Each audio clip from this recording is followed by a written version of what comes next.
हाल ही में भारत की केंद्र सरकार ने किसानों की आय को दोगुना करने का दावा करते हुए 3 बिल पास किए हैं, जो किसान बिल के नाम से जाना जा रहा है।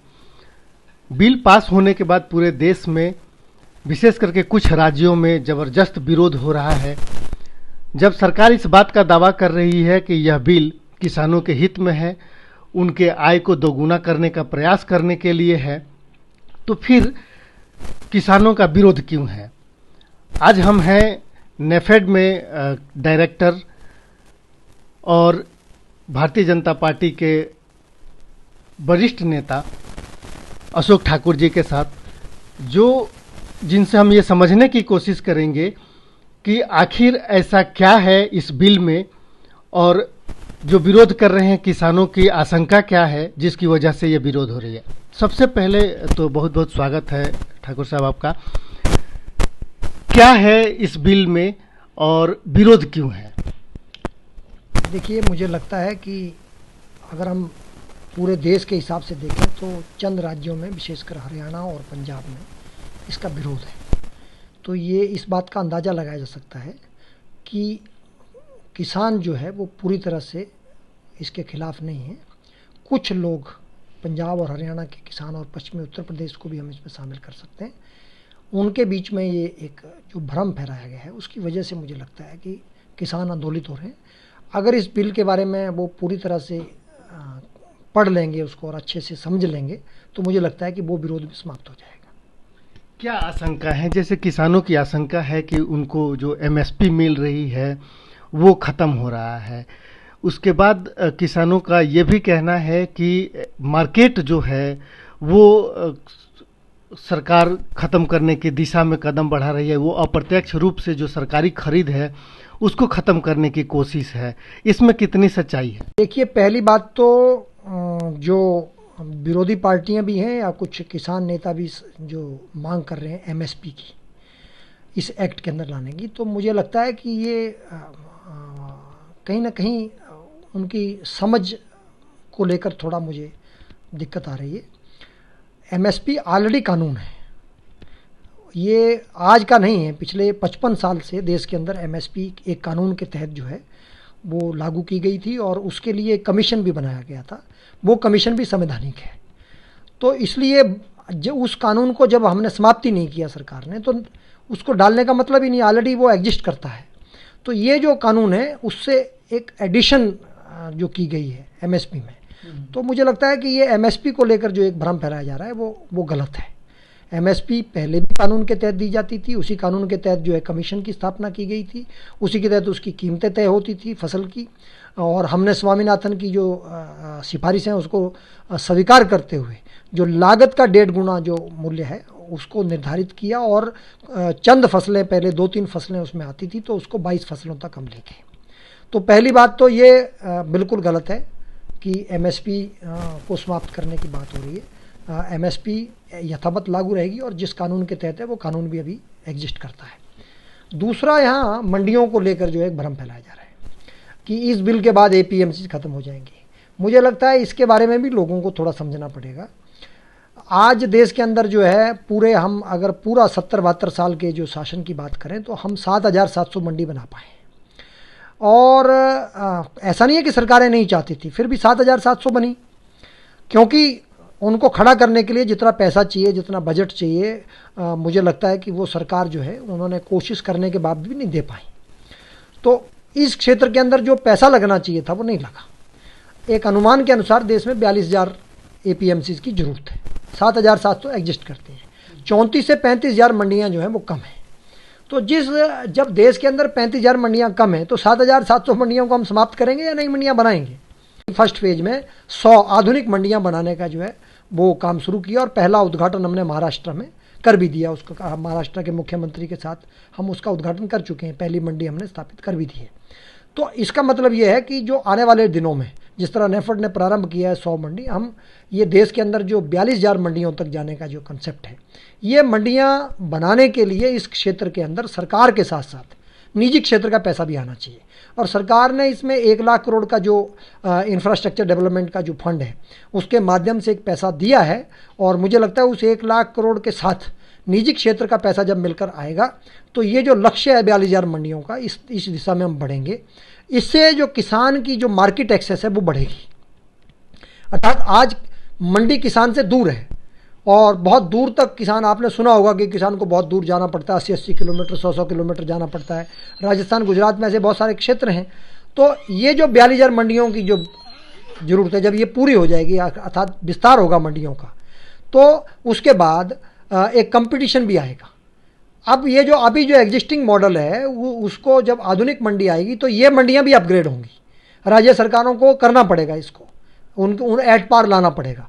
तो ये मुझे लगता है कि जितनी ज़्यादा मंडियां बनेगी उतना जो है किसान को फ़ायदा होगा। तो जो ये भ्रम फैला रहे हैं कि मंडी ख़त्म करने के लिए इस कानून को लाया गया है, ये कानून बनने के बाद मंडियां बनेंगी नहीं, अर्थात मंडियों के अंदर का विस्तार होगा। एक सवाल इसमें मंडियों की बात है तो ये चली है कि जैसे सरकार के जो उपक्रम हैं और उसके पैरेलल जो प्राइवेट कंपनियां जब आती हैं उसी मार्केट में उतरती हैं, तो सरकार के सारे नियमों के और सारी सुविधाओं के बावजूद भी सरकार की वो उपक्रम बहुत पीछे रह जाते हैं और जो प्राइवेट उपक्रम है वो बहुत आगे निकल जाते हैं।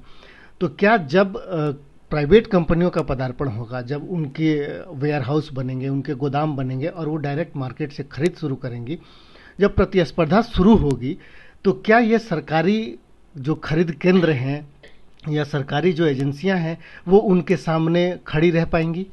और ये कानून जब लेकर आई है तो उससे पहले एक और जो गलतफहमी पैदा की जा रही है कि इससे किसी से बात नहीं करी, इस पर कोई पहले से तैयारी नहीं करी, तो मैं बता देना चाहता हूँ कि 2016 से ही 15-16 से ही इसकी तैयारी शुरू हुई थी। बाद में 300 विशेषज्ञों के साथ बैठकर एक एक जो किसानों की समस्या है उस पर चर्चा हुई थी।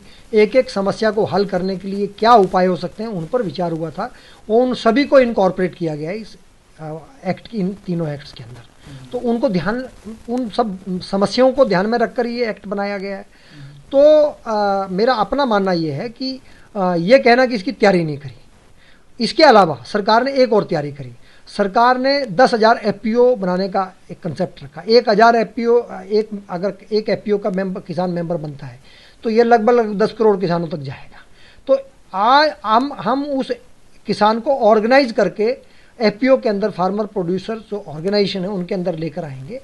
तो वो जो जब वहाँ पर जुड़ जाएगा तो उसका अपना एक इंफ्रास्ट्रक्चर वहाँ खड़ा हो जाएगा, अर्थात वो कम्पिटिटिवनेस आएगी, उसकी अपना मार्केटिंग प्लेटफॉर्म होगा और वो यूनाइट होकर जो है वो आएगा। तो प्राइवेट सेक्टर जो है इसमें जरूर आएगा। प्राइवेट सेक्टर आने से मैं ना नहीं कर रहा हूँ, प्राइवेट सेक्टर आने से मंडियों का विस्तार होगा और किसान के दरवाजे तक मंडी जाएगी और साथ साथ आधुनिकता आएगी, उसमें मॉडर्नाइजेशन आएगा। अर्थात अभी जैसे किसान मंडी में जाता है तो मजबूरी आड़ती को उसको बेचना, लेकिन अब जो जैसे नेफेड ने मंडी बनाना शुरू किया है तो नेफेड क्या कर रहा है, उसी के अंदर ग्रेडिंग की फैसिलिटी होगी, उसी के अंदर ड्राइंग की फैसिलिटी होगी, पैकेजिंग की फैसिलिटी होगी, स्टोरेज होगा और वहीं पर इनाम बाजार होगा, अर्थात एग्री बाजार होगा, हमारा नेफेड का बाजार होगा। और वो नेफेड का बाजार पूरे देश में कनेक्टेड होगा, अर्थात जिस भी हिस्से में आप चाहें तो आप वहाँ पर जब माल लेकर आएंगे तो सबसे पहले आड़ती क्या शोषण करते थे, क्वालिटी को लेकर जो है किसान को का एक्सप्लॉयटेशन होता था। आपकी तो धान गीला है, आपकी तो गेहूं गीली है, आपका तो ये चना गीला है, इसमें मॉइस्चर ज़्यादा है, इसमें करके उसकी क्वालिटी को लेकर करता था। हम जो ये मंडियां जैसे हमने शुरू करी हैं, ये जो हम कर रहे हैं, तो उसमें क्या होगा कि अगर वो गीला है, मॉइस्चर है, तो वहाँ पर एक ऑलरेडी वहाँ पर एक यूनिट लगी होगी, आप अपना अनाज एक तरफ से डालिए, दूसरी तरफ से बाहर आएगा और वो जो एक्चुअल मॉइस्चर के जो कंडीशंस है उसमें वो बाहर आ जाएगा। तो अब किसान को आप एक्सप्लॉइट नहीं कर सकते, वहाँ पर उस क्वालिटी का आपके सामने आ गया, आप उसको लेना पड़ेगा उसको, तो आप उसके साथ हेरा फेरी नहीं कर सकते। तो ये आड़ती जो एक्सप्लॉइटेशन करते थे ये इससे समाप्त होगा। ग्रेडिंग, पैकेजिंग, ड्राइंग, ये सब फैसिलिटी वहाँ पर होगी। स्टोरेज, फिर हमारे पास वो स्टोरेज में आएगा रसीद, उसको हम दे देंगे, इस क्वालिटी का माल उसका है, पैकेज करके स्टोर में चला जाएगा। तो अब वो जाएगा बाजार में, एग्री बाजार में, और उसको जहाँ देश में उसकी कीमत मिलती होगी वहाँ बेच देगा। ऑलरेडी वो रिसिप्ट ट्रांसफ़र हो जाएगा, उसको पैसा उसके खाते में ट्रांसफ़र हो जाएगा और जो 7% का जो खर्चा लगता था मंडी का वो भी उसका बच जाएगा। आधे 1% में जो ये काम उसका हो जाएगा। तो 6 to 6.5% की उसकी जो है वो मंडी जो कर है उसकी बचत हो जाएगी उसकी, तो ये बचत भी किसान के फायदे में जाएगी, उसको हायर कॉस्ट मिलेगी देश के किसी कोने में। और इन केस उसका माल नहीं बिकता है तो बैंक में जाएगा, रसीद जमा करेगा, उसको 80-90% का लोन मिल जाएगा। तो जो एक स्ट्रेस जो आड़ती जो फ़ायदा लेता था किसान को एक्सप्लॉइट करने के लिए, वो इसके माध्यम से समाप्त होगा। मॉडर्नाइज मंडियाँ, जो आधुनिक मंडियाँ आएंगी विद एग्री बाजार के साथ, जो है link to the whole nation. तो मुझे लगता है ये जो कहना कि प्राइवेट लोग आएंगे तो शोषण करेंगे, प्राइवेट लोग आएंगे तो शोषण की बात हो सकती है, लेकिन सरकार ने पैरेलल एफपीओ जैसे संगठन करके और नेफर्ड, एसएफएसी और दूसरी जो सरकार की संस्थाएं, उनको उनका इंफ्रास्ट्रक्चर बेस डेवलप करके जो है वो एक कम्पिटिटिवनेस जो बाजार के अंदर, उसकी तैयारी पहले से करके रखी है। तो मुझे लगता है कि वो नहीं कर पाएंगे एक्सप्लॉइट, जो है मेरा अपना सोचना ही है। अच्छा, एक ये बात समझ में आती है कि जैसे मान लीजिए कि प्राइवेट कंपनी जो है वो सीधे किसान के साथ, वो फसल की बुआई से पहले ही वो खेत को तैयार करने से लेकर के और फसल के उपज के कंप्लीट होने तक की वो कंप्लीट एग्रीमेंट कर सकती है। इस एग्रीमेंट के दौरान किसान अमूमन, ये भारत में देखा गया है कि वो कम पढ़े लिखे लोग होते हैं। दूसरी तरफ जब वो फसल की तैयारी हो रही होगी, उस पे प्राकृतिक आपदा का भी एक बहुत बड़ा आशंका हमेशा बनी रहती है। ऐसे में जो एग्रीमेंट है, उस एग्रीमेंट में जो किसानों का भय है वो ये कि उस एग्रीमेंट को हम कितना समझ पाएंगे, सरकार उस एग्रीमेंट को ले करके मुझे कितना सुरक्षा प्रदान कर रही है, उस आशंका को किस तरीके से दूर करने की कोशिश की जाएगी। देखिए, इसमें सबसे बड़ी बात यह है कि इस एक्ट से सबसे ज़्यादा परेशान आड़ती है, और जो व्यापारी है वो भी इससे परेशान है। उसका कारण ये है कि इस एक्ट के अंदर एक प्रोविज़न किया गया है कि 3 दिन के अंदर, किसान का उत्पाद लेने के 3 दिन के अंदर उसका भुगतान करना होगा। तो इससे पहले जो किसान से उधार ले लिया और उसका भुगतान कर देंगे और आगे भी उधार दे दिया, तो व्यापारी उधार का खेल खेलता था। तो ये एक्ट बनने के बाद जो आड़ती या बीच का बिचौलिया जो उधार का खेल खेलता था, वो समाप्त हो जाएगा और किसान की 3 दिन के अंदर पेमेंट एश्योर हो जाएगी। तो हमने नेफर्ड में तो वो लागू भी कर दिया है, सीधा खाते में किसान के 3 दिन के अंदर पैसा जाता है। आज उसका उत्पादन हमारे वेयर हाउस में उसकी रिसीप्ट मिली, 3 दिन के अंदर उसके खाते में ट्रांसफर हो जाता है। तो मेरा कहना ये है कि ये जो कंडीशन लगाई है, इसके कारण तो आड़ती परेशान है, किसान थोड़ी परेशान है। ये समस्या आड़ती और बिचौलियों के लिए है, या उन कंपनियों के लिए जो जाकर किसान से अनुबंध करेंगे, उनके ऊपर फाउंडेशन है कि within 3 days you have to pay that. नहीं सर, आशंका इस बात की है कि जब किसान के खेत में फसल है और वो प्राकृतिक आपदा से प्रभावित हो गई, कंपनी ने तो फिनांस कर दिया उसको, उस कंडीशन में सरकार किसानों को क्या सुरक्षा दे रही है? नहीं, देखिए, अगर फसल आपदा से खराब होगी तो इंश्योरेंस है, तो इंश्योरेंस उसको मिलेगा ही मिलेगा, वो तो एक पूरी व्यवस्था ही अलग है। तो उसका इंश्योरेंस है, इंश्योरेंस उसको मिलेगा। लेकिन व्यापारी जो फसल खरीदेगा किसान से, तो 3 दिन के अंदर उसको भुगतान करना है।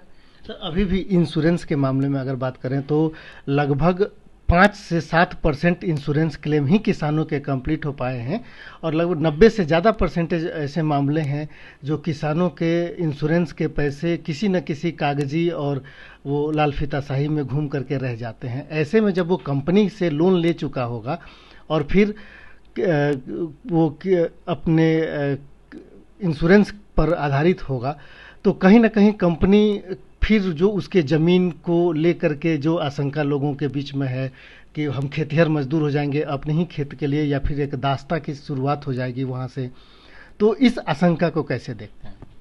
देखिए, अनुबंध तो वो तब करेगा जब उसकी मर्जी है। अनुबंध करने के लिए उसको कोई फोर्स तो कर नहीं सकता। अगर वो अपनी खेती करके उसको अपने शर्तों पर बाद में बेचना चाहता है तो वो फ्री है। अनुबंध में उसको फ़ायदा दिखेगा तो वो करेगा। लेकिन इंश्योरेंस के बारे में एक बहुत बड़ा जो भ्रम लोगों ने फैला रखा है, मैं उस बारे में बड़ा स्पष्ट हूँ। बहुत सारे मैंने चैनल्स पर डिबेट्स में भी मेरे से लोग सवाल करते हैं, मैं उनसे सवाल भी पूछता हूँ। वो कहते हैं जी 40,000 करोड़ रुपए इंश्योरेंस का किसानों से लिया गया, भुगतान 4,000 करोड़ हुआ, 5,000 करोड़ हुआ, इस तरह की बातें करते हैं। अर्थात प्राइवेट कंपनियां 40,000 करोड़ ले जा रही हैं, दे रही हैं 4,000 करोड़ रुपए। तो ये मुझे लगता है कि ये, इस पर मैं हमेशा लोगों से एक सवाल पूछता हूँ। हम मेडिकल कराते हैं तो मेडिक्लेम कराते हैं, और हर साल, हर महीने या 6 महीने में या साल में जो भी हमारी किस्त है मेडिक्लेम की, वो मेडिक्लेम की किस्त जाती है। लेकिन हमको पैसा कब मिलता है? बीमार होने पर मिलता है। तो अब ये कहें कि भी आपसे साल में इंश्योरेंस कंपनी ने 5,000 प्रीमियम ले लिया, आपको दिया कुछ नहीं। अरे भाई, जब मेडिक्लेम तो हमने इसलिए किया कि जब बीमार होंगे तो मिलेगा ना, तो उस टाइम कंपनी को ही तो भुगतान करना है। फसल का जो इंश्योरेंस है, फसल का जो बीमा है, वो भी इसी बात को लेकर है कि आपदा आएगी तो भुगतान होगा। तो ये जो लोगों को, किसानों को भ्रमित करने का प्रयास कर रहे हैं कि भाई आपसे ले ज़्यादा नहीं कम, जब बहुत बड़ा नुकसान होगा देश के अंदर, लाखों करोड़ की पेमेंट होगी, तो उसमें कौन करेगा? ये बीमा कंपनियां ही करेंगी। लेकिन अगर ये बीमा कंपनियां जितना ले रही हैं उतना देंगी तो फिर बीमा थोड़ी होगा वो। बीमा का मतलब तो यही होता है कि भविष्य की सुरक्षा। तो इस तरह के लोगों, किसानों को जो भ्रम फैलाने की कोशिश होती है, और इसमें मुझे लगता है कि फसल खराब होगी तो इंश्योरेंस के माध्यम से उसको पैसा मिलेगा, जो फसल बिकेगी उसका पैसा भुगतान जो है वो व्यापारी करेगा जो बीच में है। अदरवाइज और जो एजेंसीज हैं, अगर उनसे वो संतुष्ट नहीं, तो और बहुत सारी एजेंसीज हैं, उनके माध्यम से वो ऑपरेट कर सकते हैं, क्योंकि कंपटीशन आएगा तो मार्केट में बहुत कुछ किसान के पास उपलब्ध होगा, मेरा ये मानना। एक महत्वपूर्ण सवाल ये है कि अगर मान लीजिए कि किसी रीजन से जब एक किसान एक व्यापारी के साथ समझौता करता है और वो खेती कराता है, और फसल उगने के बाद या बीच में किसी भी वजह से कोई डिस्प्यूट पैदा होता है किसान के बीच में और कंपनी के बीच में, उसके निपटारे के लिए किसान को क्या प्रक्रिया किसान कर सकता है और उसकी क्या बाध्यताएं हैं? क्या वो डायरेक्ट कोर्ट जा सकता है, या वो जैसे बिल में कहा गया है कि कमेटी में होगी, वो उस पर जाएगी, फिर एसडीएम के ये एक बहुत बड़ा भ्रम है किसानों के बीच में, लोगों के बीच में, कि वो सीधे कोर्ट नहीं जा सकता। ये कहाँ रोकता है बिल? देखिए, ये किसान के भले के लिए है। किसान कोर्ट में जाएगा तो वकीलों के पास जाकर लुटेगा, तो क्यों जाए वो? जब लोकल लेवल पर एक कमेटी बना दी जाएगी और उसमें उसके अपने प्रतिनिधि होंगे, किसानों के प्रतिनिधि होंगे, तो उसकी समस्या उसके दरवाजे पर शॉर्ट आउट हो जाएगी। अगर इन केस उसको लगता है कि नहीं होगी तो एसडीएम के पास जाएगा, और अगर वहाँ नहीं लगती है तो फिर he is free to go anywhere. व्यवस्था उनके भले के लिए बनाई गई है, उनके बुरे के लिए नहीं है। उनको ज़्यादा ना भागदौड़ करनी पड़े, और उनकी जो समस्याएं, उनके जो डिस्प्यूट्स हैं, वो उनके दरवाजे पर ही शॉर्ट आउट हो जाए। उनके लिए उसको अतिरिक्त पैसा जो वकीलों की या बाकी जो प्रक्रिया की जो फीस देनी पड़ेगी, उससे बचाने के लिए किसानों को ये प्रक्रिया का प्रावधान उसके अंदर किया गया है। तो इसलिए मुझे लगता है इस पर किसानों को डरने की जरूरत नहीं। अच्छा, अब एक अंतिम सवाल ये है कि अभी तक एमएसपी और भारत में जो एक व्यवस्था थी वो कालाबाजारी को लेकर के, और आवश्यक जो वस्तुएं हैं उसके लिए एक कानून था कि कोई भी कालाबाजारी नहीं कर सकता, और ज़्यादा मात्रा में जो आवश्यक चीज़ें हैं उसकी स्टोरेज नहीं कर सकता है। अब वो फ्री होंगी जब प्राइवेट कंपनी आएंगी, वो गोदाम बनाएंगे, अपनी चीज़ें खरीदेंगे, तो वो इस चीज़ के लिए फ्री होंगे कि वो जब चाहें अपने प्रोडक्ट को बाहर मार्केट में लेके जाएं, चाहें तो वो अपने उसमें स्टोरेज कर सकें। ऐसी स्थिति में अगर मार्केट में हम मान लेते हैं कि अगर दाल है या प्याज है या कोई ऐसी वस्तु है जिसकी शॉर्टेज हो रही है, और पहले तो ये था कि सरकार की डिफरेंट एजेंसियां जा कर के आढ़तियों के ऊपर रेड करती थी, उनको मजबूर करती थी कि आप इसको बाहर निकालिए, लेकिन अब वो चीज़ ख़त्म होगी। इस चीज़ को निपटने के लिए क्या इस बिल में कोई व्यवस्था है? और दूसरी तरफ अगर कंपनियों का एक एसोसिएशन खड़ा हो जाता है और एक एसोसिएशन एक हिडन समझौता करता है कि हम इस खास प्रोडक्ट को 10 दिन तक अपने गोदाम से बाहर नहीं आने देंगे जब तक इसका रेट नहीं बढ़ता है, उस स्थिति में उपभोक्ता जो है उसके हित को कहाँ संरक्षित? देखिए, इसमें बड़ा स्पष्ट है कि अगर सरकार ने ये छूट दी है, भंडारण की सीमा को समाप्त किया है, तो सरकार ने अपने यहाँ जो भंडारण करने की जो क्षमता है उसको तो कम नहीं किया ना, उसको बढ़ा रही है। फॉर एग्ज़ाम्पल, अगर 2009 से 2014 के बीच में कांग्रेस के टाइम में जो सरकार थी, वो दलहन और तिलहन की जो खरीद करती थी वो 1.25 lakh metric tonne, 1 lakh metric tonne थी। और अभी अगर हम देखें तो हमारे शासन में 2014 से लेकर 2019 के बीच में 5 साल के अंदर जो है वो 78 लाख मीट्रिक टन जो है वो दलहन और तिलहन का प्रिक्वायरमेंट की खरीदी की गई। तो इसका मतलब ये हुआ कि पहले सरकार के पास मुश्किल से 1 लाख 1.5 लाख का बफर स्टॉक होता था। आज हमारे पास दालों का जो बफर स्टॉक है वो 12 लाख तो 14 लाख मीट्रिक टन तो चने का ही है आज की तारीख में, अर्थात 40 लाख 50 लाख 60 लाख मीट्रिक टन तक का दालों का हमारे पास बफर स्टॉक है। प्याज का जो बफर स्टॉक होता था वो 2000 2500 केजी होता था, टन होता था। आज की तारीख में जो हमारे पास है वो 1 लाख टन है। तो ये मुझे लगता है कि कई गुना हमने बढ़ाया है इसको। तो इसी तरह से एमएसपी को 22 से ज़्यादा फसलों में एक्सटेंड किया है उसको, अर्थात अलग अलग फसलों के भी बफर स्टॉक एमएसपी के माध्यम से क्रिएट होंगे। तो सरकार एक पैरेलल व्यवस्था डेवलप कर रही है। एमएसपी जो संशय भी है, लोगों को ये भी समझना चाहिए कि एमएसपी क्यों नहीं समाप्त होगी, कि सरकार को अपनी ज़रूरत के लिए 80 करोड़ लोगों को सरकार को पीडीएस में राशन देना है, तो उनको खरीदना ही है उनके लिए। तो सरकार को अपना बफर स्टॉक जो है वो बढ़ाना है। तो अपना बफर स्टॉक सरकार ने उसके ऊपर बढ़ाया है। अगर धान और गेहूं की बात करें तो यूपीए शासन से दुगनी खरीद करी है। दलहन की बात करें तो ये हज़ारों गुना ज़्यादा है, मतलब 1-2 गुना नहीं, हज़ारों गुना ज़्यादा की है। प्याज की बात करें तो जैसे मैंने कहा कि 2000 2500 से 1 लाख है, तो 50 गुना के आसपास है। तो ये इस तरह से सभी फसलों में जो है वो सरकार ने अपनी जो होल्डिंग कैपेसिटी है, अपना जो बफर स्टॉक है, उसकी लिमिट को बढ़ाया है। तो जब हमारे पास बफर स्टॉक होगा तो आज की तारीख में अगर कोई चाहे भी कि हम दालों के रेट बढ़ाना चाहें तो हमारे पास इतना स्टॉक है कि हम मार्केट में इंटरवेंशन करके उसको डालेंगे और होल्डिंग करने वालों को, मार्केट को रेगुलेट कर लेंगे। तो सरकार ने अपनी शक्ति को रेगुलेट करने की शक्ति को भी साथ में बढ़ाया है। अगर हम उनको काम करने की छूट दे रहे हैं तो उसको कंट्रोल करने की शक्ति भी हम अपने पास निहित रख रहे हैं। तो मुझे लगता है इस पर भी हाँ, अगर उस समय की सरकारें ही बेईमान हो जाएं तो मैं उसकी बात में नहीं जाऊंगा। सर अब बाड़ी खेत को खाने लगे तो उस पर नहीं जाऊंगा, लेकिन आज जो सरकार है उसकी मंशा बड़ी स्पष्ट है कि हमारे पास प्रॉपर बफर स्टॉक है और हर कमोडिटी का बफर स्टॉक है। कोई भी कालाबाजारी करना चाहेगा तो हम उसको कालाबाजारी नहीं करने देंगे। उसको कानून से रोकने का नहीं, हम अपने स्टॉक के माध्यम से रेगुलेट करेंगे। अर्थात हम बाजार में ज़्यादा माल उतार देंगे, ज़्यादा दाल उतार देंगे, ज़्यादा धान उतार देंगे, तो ऑटोमेटिकली मांग और पूर्ति जो नियम है उसके तहत हम उसको कंट्रोल कर सकते हैं विदाउट मतलब डिस्टर्बिंग दी व्यापारियों को, मतलब डिस्टर्ब किए वगैरह। मेरा ये मानना है। ओके, बहुत बहुत धन्यवाद अशोक जी। तो ये थे अशोक ठाकुर जी जो किसानों के आशंकाओं को दूर करने की कोशिश कर रहे थे, जो ये बता रहे थे कि ये बिल पूरी तरह से किसानों के हित में है। जहां इस सवाल पर कि क्या किसान सीधे कोर्ट जा सकता है, अशोक जी का कहना है कि बिल ये पूरी तरीके से किसानों के हित में तो है, उसके लिए कोर्ट में जाने की ज़रूरत न हो, इसकी भी व्यवस्था यह बिल करता है, ताकि कोर्ट में जा कर के जो किसानों का अनावश्यक धन खर्च होता है, समय खर्च होता है, जो परेशानी उठानी पड़ती है, उससे भी वो बच सकें।